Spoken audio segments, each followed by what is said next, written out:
Heartily welcome to our newest episode of Ask a Founder. We have him here, the founder of Future Multiverse, Great. Mr. Simon Volk. Heartily welcome.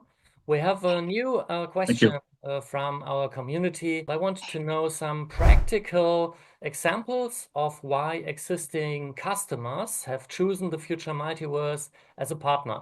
Perhaps you can tell us something, because we have many partners up to now, and some practical things are always a good thing to show what the Future Multiverse is good for.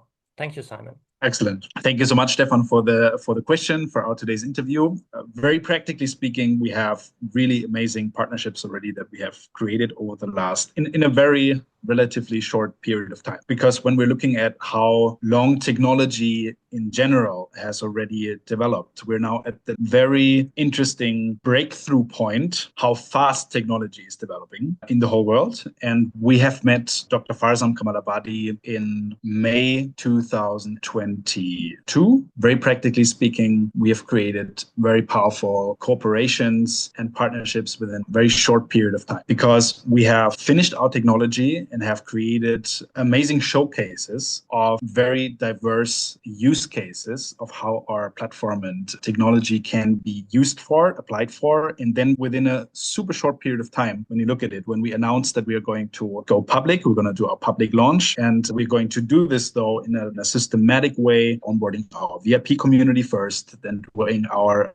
pre-launch and then our public launch with the background and let's say the solid fundament of what we were able to, what we've built and what we're able to show, what we have already created for the different use cases and the different scales. The partnerships that we created, they have realized very fast that who they can introduce this to and on what scale this can be implemented. And this meant, very practically speaking, that our partner, Dr. Farzam Kamalabadi, directly realized, wow, this technology can be used for transforming entire countries. We met with him together as delegations, presidents, many different types of ministries, universities, agriculture, farms, and brilliant agriculture projects. We met many different companies that realized this is the way of how I can take my business and the presentation of my projects, financing processes or to approaching investors, presenting and selling my products, services, and assets online to completely another level. Dr. Farzam also introduced us to great connections of his. We're a big door opener again for how we can scale this platform very fast within a relatively short period of time. When we announced we are ready to scale, immediately, instantly,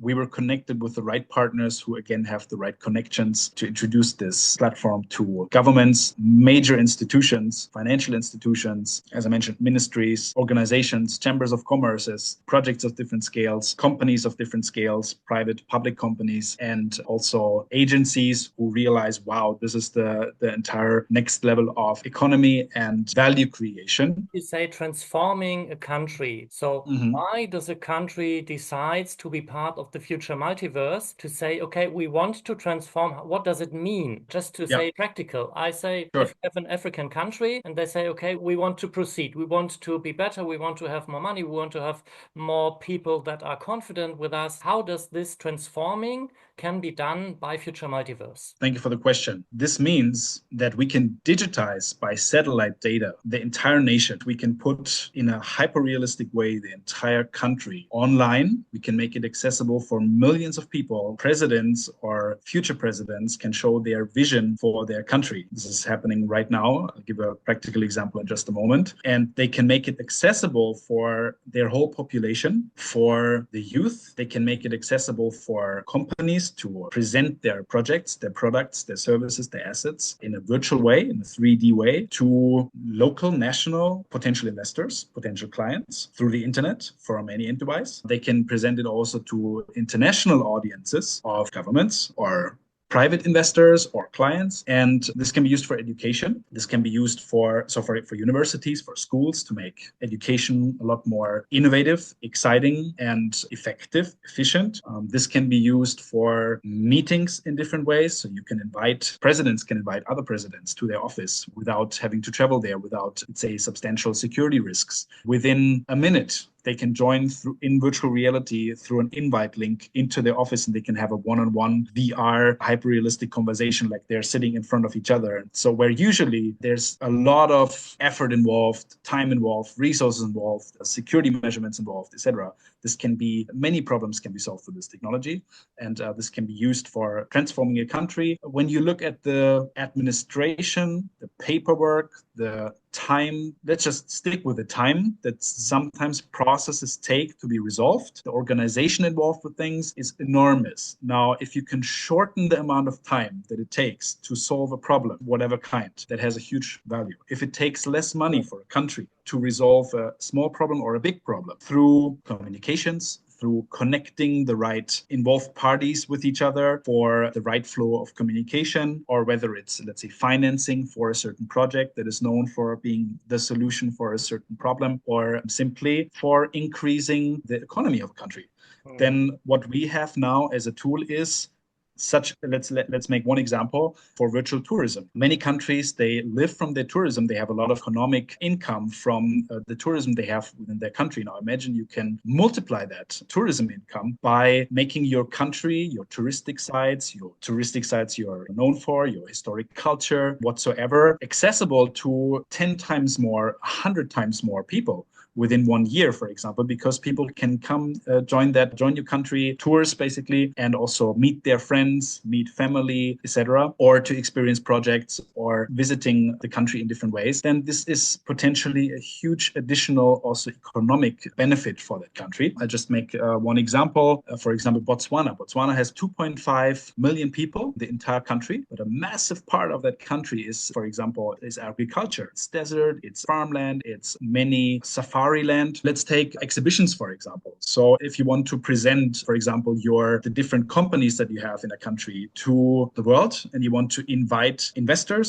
governments, clients, basically, to buy from those companies or to create corporations and partnerships, and through our platform, this is completely revolutionary. We can put the entire Dubai Expo, or now the Osaka Expo in Japan, for example, one-to-one hyper-realistic on the platform, and you can join within an instant to this experience like you're actually there, and you see everybody else who's virtually online, and you can have interactions like you're actually there. We've created the platform in a way that it's so seamless, that it looks so real, and it's so easy to use, that it literally feels like you're actually there. You have meaningful interactions, value interactions, and maybe potentially even in a more efficient way, that you're, let's say, able to connect with people that are potentially right now the right connections that you're looking for. So for example, as a company, and you may be looking for a specific type of investor, then through our platform, you can share what you're exactly looking for, and you can let a signal to everyone who's in that virtual environment, and other people can say, oh, you're looking for this, interesting, I have exactly what you need. And connections can potentially happen a lot more effectively, efficiently, faster, directly.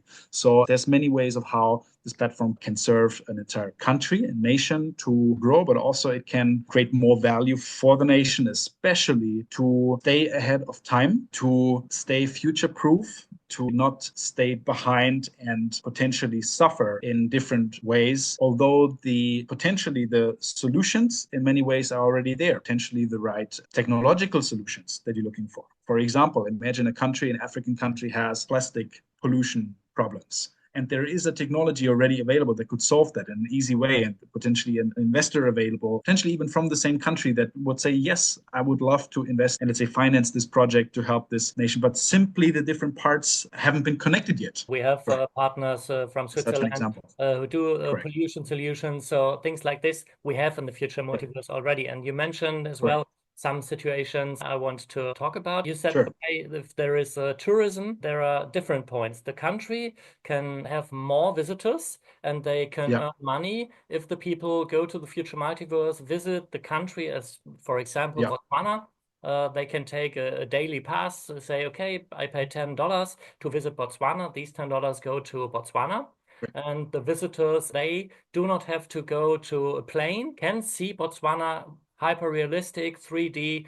Right. And this is something very, very important as well. As you told about the education situation, for example, Yeah. in many countries all over the world, they do not have a very fast way to go to a university or a school. Right. So there are Right. sometimes 20 kilometers and you have no bus. You have to go there by foot. Now you True. can go to a hyper-realistic, three-dimensional university or school Right. and learn there. And this is something completely different if you Right. only have a screen, a 2D screen. Now you can Right. go to the teacher, you can talk to him in a direct way, and he can show you practical examples. If they want to Right. become an engineer, they need practical things, and you cannot Right. do these practical things on a 2D screen. So there's the future Right. multiverse, and we can Right. help to make the world a better place by this. If presidents want to meet and they cannot travel to each other because there are too many, as you said, security layers that have to be solved, 100%. now they can meet in the future multiverse within a minute, just put their VR glasses on, Correct.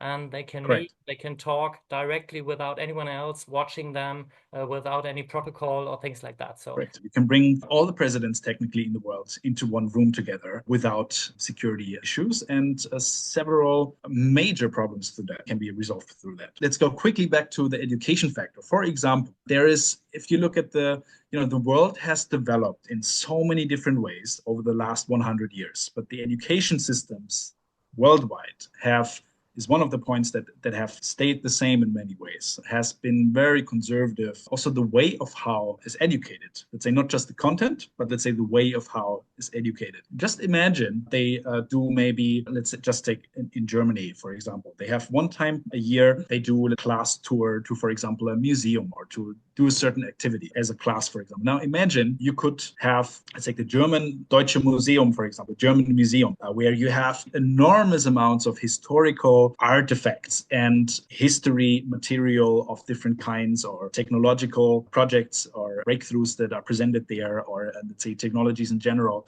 where you walk through that, and it's so inspiring when you learn about the history of how the world changed and how those objects that you're standing right in front of have made change in the world. And I imagine you can use a museum like this for education on a daily basis. So in history class, in mechanical engineering classes, for example, or science classes, biology, chemistry, whatsoever is taught, also for economics, you can now go into virtual environments in an immersive way, like you're actually there, and you can experience history, the current, present, or the future, basically potential solutions that can be implemented in a fully immersive way, like you're actually there. That's completely revolutionizing the way of how is learned, because it's already proven that through the eye, in fact, the eye is one of our strongest organs, in fact, of how it influences our, in terms of learning. This is totally revolutionary how learning can be made more effective, scientifically proven, exciting, interesting, especially for children, for youth. And through that, in fact, it has the potential to create the most meaningful influence in the world in regards to the development of the future. Because if we can really take learning, development, innovation to complete another level in terms of how the future is created, it starts with proving that it's possible that the world can be changed, proving that there's ways of how the current situations in the world can be improved. There's actual solutions there for that. Because when you look at the whole world as it is right now, it also can be quite frustrating for, especially for young people, when they ask themselves, like, okay, there's many quite bad situations in the world right now, and they may be asking themselves, okay, but what's my role in that picture? How can I make a difference in that? And is that even possible? Many people, they're even afraid. There's wars happening, and they're asking themselves why. We could spend all of that money differently than investing it into military, or and then shooting it into the air. There's so many other great solutions there, but they don't even know that there are solutions already available that could solve those problems.